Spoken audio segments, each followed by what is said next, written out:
Oh là là, dans cette vidéo, je vais vous montrer comment gagner 1 milliard d'euros par jour. Je vais vous donner vraiment la réponse à cette question. Je viens de raccrocher en FaceTime avec Bill Gates, c'est le vrai. Bonjour, je suis le vrai Bill Gates. J'étais en visio avec lui et il m'a donné la meilleure technique pour devenir multimilliardaire. Voilà. En tout cas, j'espère que ça aura accroché votre attention. Il faut toujours faire plus, il faut toujours être plus dans l'entertainment, toujours donner plus, donc voilà. Évidemment, on va pas parler de ça dans cette vidéo, mais on va quand même parler de quelque chose d'important, ce dont vous espérez avoir accès à vos 60 ans, vous voyez où je veux en venir, on va parler de ça. Ça passe pour la réforme des retraites. Le Conseil constitutionnel, sous haute protection policière, vient de valider l'essentiel de la loi voulue par Emmanuel Macron, à savoir l'âge de départ à 64 ans. Cette réforme est-elle acceptée? À l'évidence, non.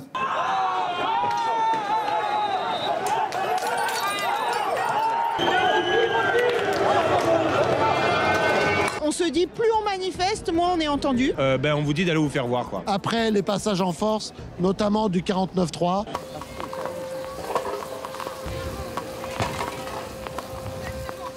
Et ouais, c'est un peu moins marrant. Je trouve que c'est important d'en parler, même si moi, à titre personnel, je compte vraiment pas dessus. Peut-être qu'il y a certaines personnes d'entre vous qui comptent vraiment sur le fait de pouvoir toucher une retraite, arriver à un certain âge. Et j'espère pour vous qu'on en verra la couleur, mais je vous avoue que personnellement, je compte pas trop dessus. En vrai, vous devriez ne pas trop compter dessus aussi. J'ai déjà fait des vidéos sur la chaîne où je parlais de la retraite brièvement, où je vous expliquais 2-3 techniques, et je pense que c'est une bonne chose de revenir dessus en expliquant pas des techniques mais simplement un principe de base qui est l'effet des intérêts composés et on va dire l'effet cumulé, l'effet d'expansion quand vous allez investir une petite somme tous les mois mais sur de très longues périodes, donc voire plusieurs dizaines d'années. Je sais que ça fait un peu moins rêver mais on va voir ensemble dans cette vidéo que ça vous demande un tout petit effort tous les mois pour potentiellement arriver à la retraite avec quasiment 1 million de patrimoine et pour les plus motivés vous allez voir gagner presque 5000 balles par mois sans rien faire. Donc on n'en était pas très loin avec mon intro du début.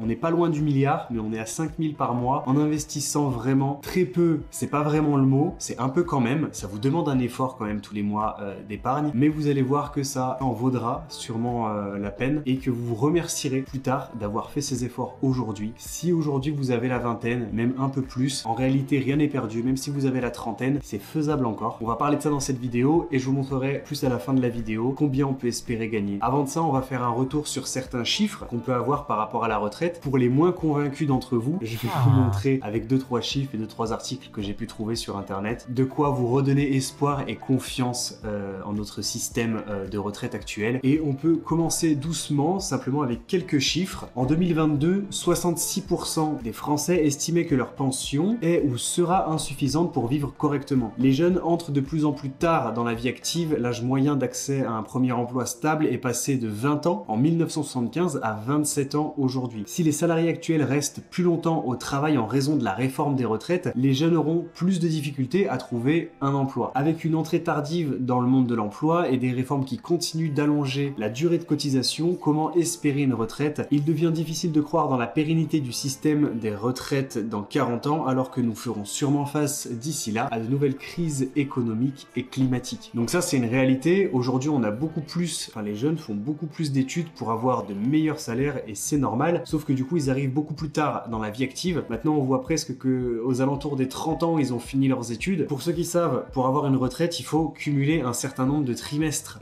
travaillés et on peut voir aujourd'hui nos parents et même nos grands-parents qui ont commencé à bosser des fois à l'âge de 15-16 ans, ils ont une retraite qui pue la merde, il faut pas se mentir, ils ont une retraite éclatée au sol. Et aujourd'hui, on a des jeunes qui rentrent à 27 ans dans la vie active. Bien sûr, on a des salaires qui sont beaucoup plus élevés qu'à l'âge de nos parents et nos grands-parents, mais ça change pas quand même le fond. Quand tu commences à 30 ans, forcément, t'auras pas cumulé le nombre de trimestres nécessaires, même si t'as un salaire qui sera plus élevé. Et encore aujourd'hui, c'est pas sûr, il y en a beaucoup qui font des études qui malheureusement, arrivés dans la vie active, ils ont pas les salaires espérés ou les salaires promis quand ils ont attaqué leurs études. Sans parler de ceux qui ont attaqué 4, 5, 6 ans d'études et qui au final lâchent l'affaire et n'ont plus du tout envie, se réorientent et repartent de zéro. Un autre petit article qu'on peut regarder, le nombre de retraités en France a augmenté de 16,3% en 10 ans, passant de 13,5 millions à 15 millions en 2020. Le nombre de cotisants est en baisse, avec 1,8 cotisants pour un retraité en 2020 contre 2,2 en 2010. Plus de débiteurs et moins de créditeurs. Cette situation met en péril l'équilibre du système. Selon une étude du Conseil d'orientation des retraites, donc le COR, le déficit du régime général devrait atteindre 0,4% du PIB en 2040, puis 0,8% en 2070. Le corps estime que les cotisations doivent augmenter de 0,7 points de PIB d'ici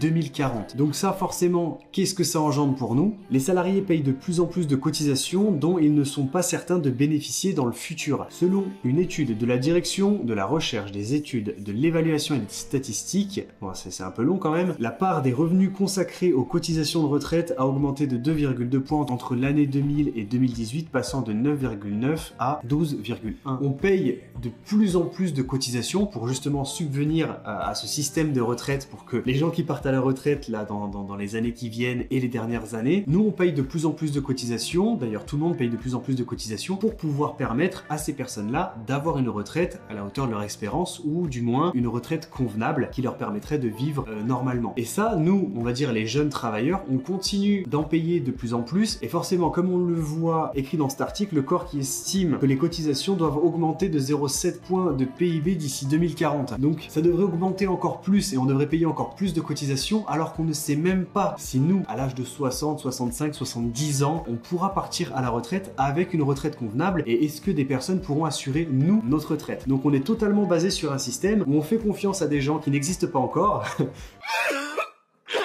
pour que, quand ils arriveront à l'âge de travailler, ils seront capables de travailler assez longtemps pour que nous, on puisse toucher une retraite sur leur cotisation. Encore une fois, un autre article.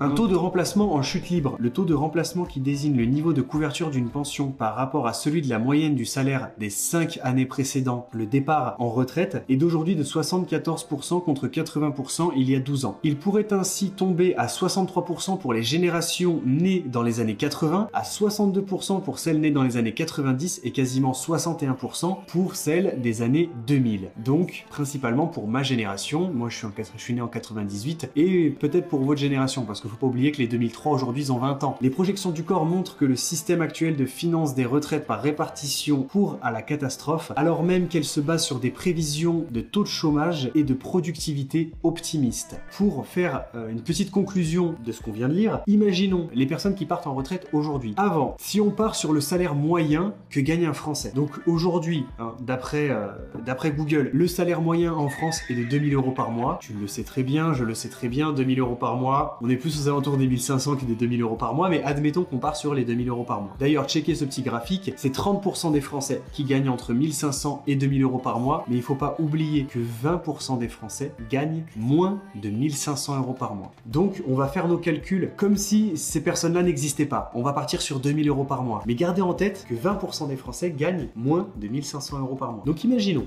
on part à 2000 €.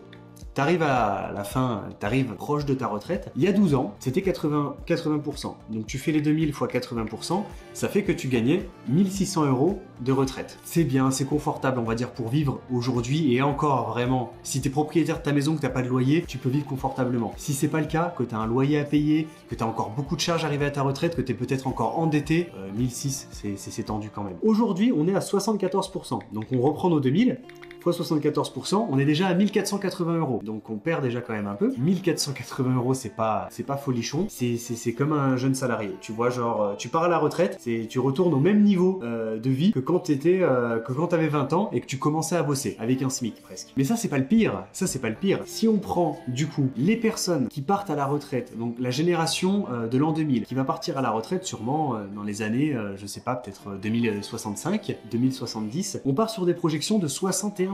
Donc tu gagnais 2000 et tu pars à la retraite avec 1220 €. 1220 €. Et là les gars, on part sur le fait que c'est ok, genre t'es arrivé à ta retraite, t'étais à peu près à 2000, voire un peu plus de 2000 € par mois. Ce qui est pas le cas. Il y a des darons aujourd'hui qui bossent, ils ont la cinquantaine, presque la soixantaine, ils gagnent même pas 1008. Donc tu vois, c'est pour ça que je te dis, là on part sur une projection des gens qui gagnent 2000 € par mois, ok, mais il y a quand même 20% des Français qui gagnent 1005. Si t'es à 2000 € par mois et que tu prends 61% de ta retraite pour garder un équilibre et que le système des retraites ne s'effondre pas, tu pars avec 1002. Voilà, tu pars à la retraite avec 1200 €. En espérant être propriétaire de ta maison, pas avoir de loyer à payer, pas avoir de grosses charges, pas avoir de dettes. Parce que si tu rajoutes des dettes, peut-être genre que t'es endetté, ou que t'as un loyer à payer encore, que t'es pas proprio de ta maison, que t'as des charges fixes qui sont encore élevées, sans compter que le coût de la vie va continuer d'augmenter avec l'inflation, tous les ans, ça va augmenter. 1002, bon voilà. Et imaginons juste pour rigoler, on part sur le mec qui gagne 1005. Ça fait 900 balles par mois. Pour ceux qui gagnent 1005, donc pour les 20% de Français qui gagnent moins de 1500 €, 915 € par mois. Et dedans ça, il faut que tu rentres ton loyer, tes charges fixes, payer ton électricité, payer ta bouffe, payer tes assurances, tes forfaits de téléphone, internet, l'essence. Et j'ai envie de pleurer. Moi j'ai envie de pleurer pour ces gens-là, tu vois. Mais bref, tu vois bien où je veux en venir, c'est que aujourd'hui, à la limite, peut-être nos parents, nos grands-parents, on peut pas vraiment leur en vouloir parce qu'ils avaient pas autant accès à l'information que nous on a accès à l'information aujourd'hui. Nous, on est là, on a 17, 18 ans, on parle déjà d'argent, on parle déjà d'investissement, on parle déjà de devenir millionnaire. À l'âge de nos parents, grands-parents, t'avais 17, 18 ans, il fallait juste que tu trouves un boulot stable, un CDI, le fameux CDI, le Saint Graal, que tu aies une vie de famille normale pour plaire à tes parents. Nous, notre génération, on est moins dans ce mood-là, on est plus dans le mood d'aller réussir sa vie, accomplir de grandes choses et tout, ce qui était un peu moins l'état de pensée, on va dire, de nos parents, grands-parents. Donc c'est pour ça que je dis, on peut moins, enfin, pas leur en vouloir, parce que nous aujourd'hui, avec l'accès à l'information qu'on a, parce qu'on a notre meilleur ami Google, Nous devons en tirer tous les enseignements. on a YouTube où on voit toutes ces vidéos sur l'investissement, on est au courant. Si aujourd'hui, toi, t'as 20 ans, que tu te dis, vas-y, Balek, je fais confiance, la retraite, je l'aurai, de toute façon, je fais des études, j'aurai un bon salaire, tu pourras pas te plaindre, arriver à la retraite en disant, oh là là, j'ai une retraite dégueulasse et tout. Tu ne pourras pas te plaindre, parce qu'aujourd'hui, t'es au courant. On a Internet, on est au courant qu'on peut investir, on est au courant qu'on peut faire des choses avec notre argent, le placer, avoir une rente, améliorer notre retraite. Sauf que ça se prévoit, ça s'anticipe, ça se prépare, et ça se prépare pas à 55 ans, tu vois ce que je veux dire. Nous, aujourd'hui, la génération 2000, on est au courant de tout ça. Nos parents, si aujourd'hui ils râlent, ils manifestent et tout, normal. Enfin, pour moi, je trouve que c'est ok. Ils sont pas contents parce qu'ils étaient pas peut-être prévenus, ils avaient pas autant accès à l'information. Nous, on est au courant, encore une fois, on est au courant. Tu vois ce que je veux dire? Tu pourras pas te plaindre de dire, ah là là, je le savais pas, si j'aurais su, j'aurais investi avant, patati patata. Non, non, non, non. Si tu fais ça, c'est que t'es un connard. On le sait, on a accès à l'information, il suffit juste de le faire. D'ailleurs, si on check cet article, 51 000 nouveaux investisseurs, en gros, au cours du dernier trimestre 2023, l'AMF a recensé 51 000 nouveaux investisseurs qui n'avaient jamais effectué de transactions sur des actions ou étaient inactifs depuis janvier 2018. Le nombre d'investisseurs en fonds indiciels côté ETF, donc fonds indiciels, voilà, c'est ça, c'est les ETF, s'est élevé à 159 000, soit le plus haut niveau mesuré depuis janvier 2018. Donc on voit bien qu'en fait, depuis la crise Covid, depuis tout ça, les retraites, patati patata, les gens se forment un peu plus et essayent de trouver des alternatives pour améliorer leur style de vie, améliorer leur confort et gagner plus d'argent, arriver à l'âge de la retraite. Donc il y a vraiment un élan de personnes qui cherchent quand même à améliorer son style de vie, à avoir un complément de retraite. Principalement, je vais te parler d'investissement en bourse parce que c'est vraiment ce qui va permettre d'avoir un effet de levier, parce que je te disais l'effet des intérêts composés, d'avoir en investissant une petite somme, et ben arriver à l'âge de la retraite ou quelques années, enfin quelques dizaines d'années après, avoir une somme assez colossale pour son départ à la retraite. Ça, tu peux pas le retrouver avec d'autres styles d'investissement, même si aujourd'hui on a les cryptos, on a l'immobilier. L'immobilier, c'est un excellent véhicule d'investissement, mais pour les personnes qui peut-être regardent cette vidéo, mais ça m'étonnerait, mais pour les personnes qui se posent la question, avoir 50 biens immobiliers avant d'arriver à la retraite, c'est faisable, mais c'est se créer un nouveau métier, parce qu'il faut les gérer ces 50 biens immobiliers, ok? Il y aura des travaux, tu auras énormément de frais dessus, normalement ça ira avec ton patrimoine, 50 biens immobiliers, normalement t'es bien. Mais on va quand même rester focus sur la bourse, parce que la bourse, ça va vraiment être, tu investis durant une assez longue période, mais une fois que cette période est terminée et que tu veux jouir de tes dividendes tous les mois, de te verser, on va dire, une somme mensuellement pour avoir une retraite confortable, ou un style de vie confortable, t'as pas grand chose à faire. Tu te crées pas un nouveau métier. En fait, ça tombe tous les mois, la gestion est automatisée, ton portefeuille tourne tout seul, les sous tombent, et c'est moins compliqué quand même que l'investissement en immobilier. Donc pour appuyer tout ça quand même, pour avoir des chiffres, pour appuyer ce que j'avance, il y a certaines personnes qui vont dire, voilà, ouais mais la bourse, ok, ça fait 10% à l'année, mais qui te dit que nous, quand on va arriver à la retraite, elle fera toujours 10% par an? Et ben j'en ai aucune idée, j'ai pas de boule de cristal, je peux pas te dire que ça va se passer comme ça assurément, mais on a quand même des chiffres. Si tu check les chiffres que je te mets à l'écran maintenant, le rendement enregistré par divers marchés boursiers de 1900 à 2000, donc on a un recul de 100 ans quand même, ok? pour des stats 100 ans, c'est pas mal. Et ben, le marché, on va dire, globalement, ça se passe aux États-Unis. Donc, on va prendre les chiffres des États-Unis. Globalement, ça fait 10% par an sur les 100 dernières années. Donc, sur les 100 dernières années, 10% par an. Donc, c'est pas négligeable comme stat et il faut vraiment y prendre en compte. Donc, 10% par an, on va se baser là-dessus, sur 10% par an. Après, tu vois que le réel est de 6% parce qu'il y a l'inflation. L'inflation, dans tous les cas, on pourra jamais l'enlever. Mais voilà, globalement, tu gardes ton brut en tête, on reste sur 10% par an. Parce qu'en gros, ton taux d'inflation, il va pas amputer tes dividendes. Tu vas toujours toucher la même somme ou des sommes plus élevées chaque mois, enfin chaque année des sommes plus élevées. Mais par contre, tu vas y ressentir sur le fait de quand tu vas aller payer tes achats, t'acheter une nouvelle voiture, une nouvelle maison, tes courses, l'essence, tout ça. Là, tu vas plus y sentir. Mais là, on va vraiment parler factuellement de brut, de ce qui va tomber sur ton compte tous les mois. Donc voilà, ce simulateur, si tu veux t'amuser avec, je te le mets dans la description de la vidéo si tu veux aller simuler en fonction de ta situation. On va calculer les intérêts composés, donc ce que pourrait te rapporter la bourse si tu mets tant par mois. Donc imaginons que tu pars de zéro, donc on enlève ce capital de 10 000, que tu pars de zéro et qu'on va dire que tu investis tous les mois 100 €.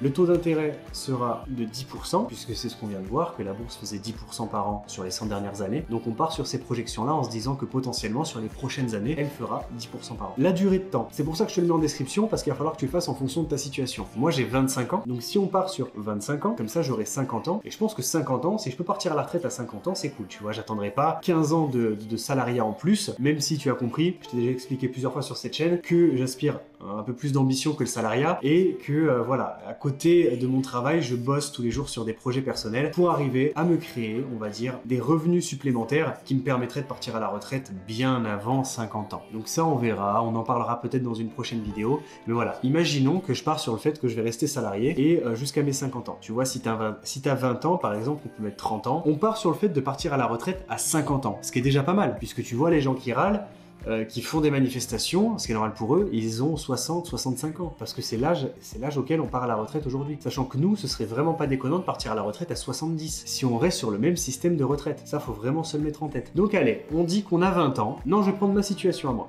25 ans, dans 25 ans, j'aurai 50 ans.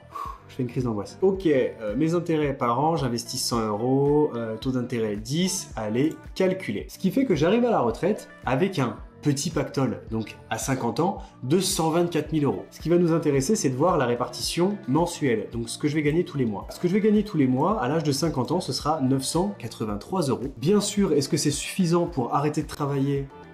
Pas du tout, vraiment pas, mais par contre c'est une très bonne complémentaire de retraite. Comme je te disais juste avant, moi j'aspire un peu plus d'ambition qu'être salarié, donc investir plus. J'investis déjà plus tous les mois, j'investis pas 100 €, mais tu vois, pour une personne qui voudrait investir 100 €, bon là à 50 ans tu partiras pas à la retraite, tu vois, mais si tu restes sur tes 100 €, que tu peux investir que 100 €, on avait dit 50, imaginons on part sur 35, t'arrives à 60 ans. Déjà t'arrives à la retraite avec 350 000 balles, donc c'est déjà mieux. Et si on va voir dans la répartition mensuelle de ce que tu vas gagner à 60 ans tous les mois, on est à 2710 €. Si tu restes sur tes 100 €, à investir 100 € par mois, et franchement 100 €, arrêtez, faut pas déconner, 100 € c'est à la portée de tout le monde, et si aujourd'hui on part sur un SMIC, tu gagnes un SMIC, donc allez, 1400 € par mois, tu ne peux pas investir 100 €, c'est que tu as un problème sur ta gestion financière, soit que tu payes un loyer qui est trop cher, soit que tu payes une voiture en leasing, ou que ta voiture, tes transports te coûtent trop cher, ou alors que ton alimentation te coûte trop cher. Pourquoi je te donne ces trois piliers là? Parce que c'est les trois piliers sur lesquels tu pourras faire le plus d'économies: le logement, le transport et l'alimentation. C'est les postes de dépenses où tu vas dépenser le plus, qui vont te coûter le plus cher tous les mois. Donc si tu n'arrives pas à économiser 100 €, à investir 100 € par mois, c'est que un de ces trois postes, ou même les trois postes, sont beaucoup trop élevés. Soit que ton style de vie que tu as actuellement ne te permet, normalement tu pourrais pas te le permettre avec ton salaire, soit que tu dépenses trop sur un des piliers que je viens de te donner, donc le transport, le logement et l'alimentation. Mais pour moi, voilà, normalement tout le monde peut mettre 100 balles par mois. Si tu gagnes 1400 € par mois, que tu es jeune salarié, tout ça, 100 balles pour moi c'est accessible chez tout le monde. Donc 2700, voilà, 2700 €, c'est quand même pas mal. Tu arrives à ta retraite, tu as 60 ans, t'as pas à attendre en fait de partir à la retraite. De te dire ok, combien je vais toucher et tout, tu peux partir en retraite anticipée. Et alors 2700 €, si t'enlèves les 30%, parce que tu vas payer la flat tax comme tout le monde, comme tout bon français, ta flat tax va t'enlever presque 900 € parce que tu vas toucher 1900 €. Donc 1890 €, c'est ce que tu vas toucher net. Et 1890 €, bah tu vois, tu seras déjà mieux que les 20% de Français, même les 30% de Français, même la grande majorité des Français. Tu vas toucher plus qu'eux. Sachant que ça, c'est un complément. Imagine imaginons à ta retraite à ces 1800 €, tu rajoutes du coup ta retraite parce que tu as cotisé toute ta vie, et imaginons que dans le meilleur des mondes, eh ben, la retraite fonctionne encore. Tu vas pouvoir toucher ta retraite tous les mois et le système ne s'est pas effondré, ok. Donc admettons, on rajoute, comme on a vu tout à l'heure, que tu partirais avec ton salaire moyen des 2000 € par mois, tu peux te rajouter 1200 balles. T'es à 3000 € par mois. À 3000 € par mois à la retraite, c'est pas déconnant. Et ça, tu te diras merci. Parce que ça t'a coûté que 100 € par mois. Juste 100 € d'effort. Tu les sens pas passer tes 100 € par mois. D'accord, ça fait chier, je peux pas manger autant de fois McDo que je le voudrais, je peux pas sortir autant de fois avec les potes, mais au moins, tu arrives à ta retraite avec ça. Si on part du principe que, voilà, t'es pas mort avant. Maintenant, on peut aller s'amuser un peu. On a dit qu'on partait sur 100 € par mois. Imaginons que tu gagnes un peu plus et que tu peux te permettre d'investir un peu plus, ne serait-ce 200 € par mois. T'arrives à la retraite, t'as quasiment 700 000 balles de côté investies. Ce qui te donne, à la fin, que tu gagnes 5000. 5400 balles par mois. Allez. 5400 balles par mois, on enlève les 30% de flat tax, on rajoute ta retraite pourrie de 1000 balles, ça fait 5000 balles net par mois. 5000 balles net par mois. On n'est pas bien quand même avec 5000 € de balles, enfin ça avec 5000 € par mois à la retraite, je crois. Et ça t'a coûté quoi? Ça t'a coûté 200 € par mois. Donc par rapport à mes calculs personnels, moi j'ai 25. J'ai dit que je voulais partir à la retraite, max, grand max, si j'arrive pas à monter une entreprise ou à être libre financièrement avant, on va dire que je reste salarié jusqu'à mes 50 ans. On prend mes 25 ans, sauf que moi, tous les mois, j'investis entre 350 et 500 € par mois en bourse. Donc on va partir sur la moyenne, du coup, allez, on va mettre 400 balles. 400 balles sur les 20 prochaines années, j'arrive à la retraite avec 500, enfin, j'arrive pas à la retraite. J'arrive à 50 ans avec 500 balles. 500 balles. Avec 500 000 € de côté. Et mensuellement, qu'est-ce que ça me donne? Ça me donne 3000, allez, 4000 balles. On enlève la flat tax. À 50 ans, je peux très largement partir à la retraite avec 2800 € net par mois qui tombent dans ma poche sans rien faire. À 50 ans, on n'est pas vieux, hein. Regarde si ton père ou ta mère a 50 balais aujourd'hui, ou des personnes de ton entourage qui ont 50 ans aujourd'hui, qui sont encore obligées de travailler. Là, tu peux décider de continuer de travailler ou d'arrêter de travailler. Pour un peu de chance, t'aimes bien ton taf. Donc tu rajoutes cette rente mensuelle avec ton salaire en plus. Donc à 50 ans, tu gagnes quasiment 5000 balles par mois. Tu vois ce que je veux dire? Et ça, c'est un effort. Bon, c'est un effort un peu plus conséquent, c'est 400 balles par mois, mais voilà, moi j'espère vraiment me créer une rente le plus rapidement possible. Donc je peux me le permettre, et comme je peux me le permettre, je le fais. Mais voilà, surtout le calcul que je veux que tu gardes en tête, c'est que à 100 balles par mois, 100 balles, ça tu peux le faire 100 balles. Sur les 35 prochaines années, donc quand tu arriveras à la retraite, tu arrives avec 350 000 balles à la retraite, et surtout 2700, et je crois qu'on a vu, ça faisait 1800 balles. Ça faisait 1800 balles de retraite par mois. Donc à ça, tu viens rajouter ta retraite, t'es presque à 3000 balles par mois. Donc voilà, ça peut s'anticiper. On peut anticiper ce genre de choses et tu peux le faire. Et tu peux le faire pour 100 € par mois. Donc voilà, tu vois très bien où est-ce que je veux en venir. Et voilà, grosso merdo, ce que je voulais partager avec vous aujourd'hui. C'est quelque chose que je rabâche un peu, mais vraiment pour moi, c'est important de se le garder en tête. Que voilà, c'est possible si on continue sur cette même lancée, que la bourse fait toujours 10%. Comme on a vu, les stats quand même, elles sont assez solides. 100 balles par mois, c'est à la portée de tous. On paye tous une assurance voiture. On paye tous des abonnements tous les mois. 100 € par mois, tu peux le faire en automatique. Tu as plein de brokers en ligne qui te permettent d'automatiser tes investissements. Et une fois que tu as constitué ton portefeuille, et ben le broker peut aller servir directement sur ton compte. C'est comme si tu payais un abonnement et il investit à ta place. Donc tu n'as rien à faire. Tu continues ta vie tranquille, tu continues à faire ce que tu as envie de faire, à travailler, à essayer de créer, je sais pas, une entreprise ou te lancer à ton compte ou faire ce que tu veux, tu vois, ou de travailler dans un boulot qui te plaît, que t'aimes. Tu payes ça tous les mois comme une assurance, comme tu payerais ton assurance voiture. Sauf que là, c'est l'assurance que tu n'arriveras pas à la retraite à 60 ans et que tu ne seras pas obligé d'aller sur les ronds-points avec des casseroles ou devant l'Elysée en criant que tu n'es pas d'accord avec les nouvelles réformes qui seront arrivées, parce que d'ici là, qui sait ce qui va nous tomber sur la gueule. Et donc sur ce, eh ben, je te laisse réfléchir à ça et même plus que réfléchir, je te laisse passer à l'action et commencer à investir. Tu as compris que c'était vraiment important pour ton avenir. Voilà, c'est tout pour cette vidéo. J'espère qu'elle vous aura plu, que l'entertainment du début de vidéo vous aura fait rester jusqu'à la fin. Si tu es encore en train d'écouter ce que je suis en train de dire à ce moment-là, vraiment, c'est que tu es un vrai rouillard. Et je te remercie vraiment du fond du cœur d'être là encore à m'écouter tourner autour du pot pour vous dire au revoir. Bref, n'oubliez pas les amis de liker cette vidéo, de vous abonner si c'est pas fait, ça me fait plaisir, de me dire en commentaire ce que vous pensez de cette vidéo et ce que vous aimeriez voir sur la chaîne, les sujets que vous aimeriez que je traite sur la chaîne. En attendant, voilà, je vous dis prenez soin de vous, portez-vous bien, prenez soin de vos finances. On se voit la prochaine dans une nouvelle vidéo. C'est ciao.